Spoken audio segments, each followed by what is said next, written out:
Hi friends, आपने कभी club 99 के बारे में सुना है? ये क्लब 99 क्या है, उसकी मेंबरशिप क्या है, क्या ये आपके लाइफ में ज़रूरी है? नहीं सुना तो चलिए सुनते हैं आज क्या होता है। Friends, I am Kumar Jhilpilwar. I am a soft skill trainer in last 10 and more years. आज तक 10,000 से भी ज़्यादा लोगों को मोटिवेट कर चुका हूँ। चलिए जानते हैं आज एक नई चीज़ के बारे में कि जिसे कहा जाता है कि क्लब 99 एक बहुत महत्वपूर्ण कंसेप्ट है दोस्तों। और मैं समझता हूँ कि अगर ये कंसेप्ट सुनेंगे तो कहीं ना कहीं शायद आपका पैराडाइम शिफ्ट होने के भी चांसेस है इसमें। तो आपने सुना है व्हाट इज क्लब 99 मेंबरशिप? चलिए दोस्तों, मैं बताता हूँ आपको what is club 99 membership. So it is basically there are 99 things in the life which can make you happy. ऐसे 99 चीजें हैं आपकी जिंदगी में जो आपको खुश रख सकती है, but you are just behind that one thing that makes you unhappy. आप केवल वो एक चीज के पीछे भाग रहे हैं जो आपको अनहैप्पी करती है, जो आपको स्ट्रेस्ड आउट करती है। चलिए एक कहानी के द्वारा इसको और क्लियर करते हैं। एक छोटे से देश का राजा था। उसके पास बहुत सारे एम्प्लॉय थे, बहुत बड़ा पैलेस था, और उसके पास एक नाई आता था रोज उसको सर्विस करने के लिए, और वो नाई बड़ा खुश रहता था हमेशा। तो जब भी आता था विस्लिंग करता था, इधर उधर के लोगों से बातें करता था, कभी गीत गुनगुनाता था, और राजा को बहुत अच्छा काम करके वो जाता था। राजा भी खुश रहता था उससे। बट राजा से एक बात देखी नहीं गई, यार ये बंदा जो है इतना खुश कैसे रह पाता है? मैं इतने बड़े देश का राजा हूँ, मैं इतना खुश नहीं रहता हूँ, प्रधान जी खुश नहीं रहते हैं, बट इस बंदे को देखो ये हमेशा खुश रहता है।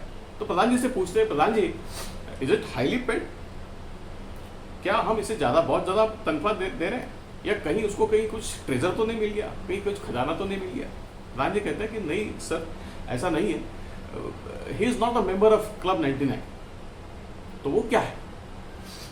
तो प्रधान जी बोलते हैं कि महाराज जी मैं कल आपको बताता हूँ कि कल क्या है। और प्रधान जी क्या करते हैं कि रात को जाके उस नाई के घरों के सामने एक पोटली जो है वो रख देते हैं जिसमें सुवर्ण मुद्राएं होती है। और सवेरा होता है तो नाई घर से बाहर आता है, देखता है कि कोई एक पोटली छोड़ गया है। वो सबसे पूछता है कि ये पोटली किसी की है क्या? हर कोई कहता है कि नहीं, ये पोटली हमारी नहीं है। तो फाइनली वो नाई जो है वो पोटली को घर के अंदर ले आता है। पोटली खोलते हैं तो देखता है कि सुवर्ण मुद्रा है। अब दोनों मियाँ और बीवी जो है वो बहुत खुश हो जाते हैं कि यार आज तक जो सुवर्ण मुद्रा कहीं देखी नहीं थी, आज इतनी सारी सुवर्ण मुद्रा है। और दोनों बैठ जाते हैं गिनने के लिए। गिनते तो पता चलता है कि वो 99 है, 99 है। अब नाई बड़ा दुखी हो जाता है कि यार ये 99 कैसे? Let us make it 100। ये 100 क्यों नहीं है? तो कहीं ऐसा तो नहीं कि वो एक जो सुवर्ण मुद्रा है वो कहीं आसपास गिर गई हो? वो बाहर आता है, देखता है, पूरे घर का परिसर देखता है कि यार एक सुवर्ण मुद्रा मुझे मिल जाए तो इट कैन बी 100। बट वो सुवर्ण मुद्रा उसे मिलती नहीं, और इस सारे चक्कर में उसे देर हो जाती है। वो देरी से उसे समझ में आता है कि यार राजा जी की सर्विस तो आज रह गई। वो गड़बड़ में पहुंच जाता है दरबार में, और राजा जी की सर्विस करके जैसे तैसे आता है, और वो सारा समय वो एक सुवर्ण मुद्रा के बारे में सोचते रहता है। अब राजा जी समझ जाते कि प्रधान जी ने कुछ तो चाल चली है जिसके कारण आज जो नाई का जो चेहरा है वो पहले जैसा खिलाया नहीं है। और उसके बाद जो है वो जीवन बदल जाता है नाई के लिए। अब नाई जो है वो हमेशा वो एक सुवर्ण मुद्रा के पीछे लगा रहता है कि कुछ करूं मैं, कि कुछ धन कमाऊं मैं, कुछ ऐसा करूं मैं कि वो एक स्वर्ण मुद्रा मुझे मिल जाए, और मेरी जो 99 स्वर्ण मुद्रा है उसे मैं 100 पूरे करूं। दोस्तों, जिंदगी में कहीं हम ऐसा शिकार तो नहीं हो रहे, कहीं ऐसा तो नहीं कि हमारे पास वो 99 स्वर्ण मुद्राएं है, बट फिर भी हम वो किस एक स्वर्ण मुद्रा के पीछे हम अपने आप को पागल कर रहे हैं, हम अपने आप को स्ट्रेस्ड आउट कर रहे हैं, हम अपने आप को बर्न आउट कर रहे हैं, और that makes you unhappy.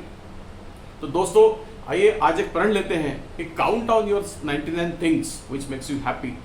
Take a stock of yourself. अपना स्टॉक लीजिए, आपके पास क्या क्या चीजें जानिए। मैं समझता हूं कि आपके पास ऐसी बहुत सारी चीजें होगी जो आपको जिंदगी में हैप्पी कर जाए। Fine friends, thank you very much.